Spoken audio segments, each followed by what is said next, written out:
Hi hello, ಇದು ಬಂದು ಈ ವರ್ಷದ ಮಾವಿನಕಾಯಿ. ನಾನು ತಿಂತಾ ಇರೋದು ಫಸ್ಟ್ ತೋತಾಪುರಿದು. ತಂದೆ ಇರಲಿಲ್ಲ ನಾನು ಈ ಸತಿ ಮಾವಿನಕಾಯಿ ತಿನ್ನೋದಕ್ಕೆ. ಹುಳಿಯಾಗಿದ್ದರೆ ತುಂಬಾ ಚೆನ್ನಾಗಿರುತ್ತೆ.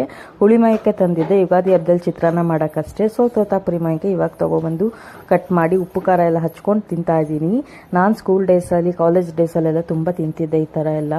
ಇವಾಗೆಲ್ಲ KG ಲೆಕ್ಕದಲ್ಲಿ ಮಾರ್ತಾರೆ ಚೇಪೆಕಾಯಿ ಮಾವಿನಕಾಯಿ ಎಲ್ಲ. ಮೊದಲೆಲ್ಲ ಪೀಸ್ ಲೆಕ್ಕದಲ್ಲಿ 5 ರೂಪಾಯಿ ಒಂದು ಅಂತ ಮಾರ್ತಿದ್ರು. ಇವಾಗೆಲ್ಲ ಪೀಸೇ 10 ರೂಪಾಯಿ ಮಾರ್ತಾ ಇದ್ದಾರೆ. ಆ ಥರ ಆಗಿದೆ ಇವಾಗ.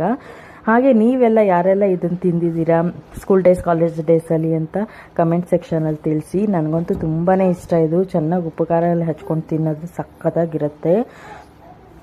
ಸೊ ಬೇಸಿಗೆಗಾಲದಲ್ಲಿ ಆಲ್ಮೋಸ್ಟ್ ಮಾವಿನಕಾಯಿ ಮತ್ತು ಮಾವಿನ ಹಣ್ಣು ಇದೆಲ್ಲ ತುಂಬಾ ಸೀಸನ್ ಅಂತಲೇ ಹೇಳ್ಬೋದು.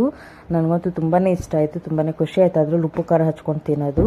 ಸೊ ಈ ವಿಡಿಯೋ ನಿಮ್ಗೆ ಇಷ್ಟ ಆಗಿದ್ರೆ ಲೈಕ್ ಮಾಡಿ, ಶೇರ್ ಮಾಡಿ. Thank you so much.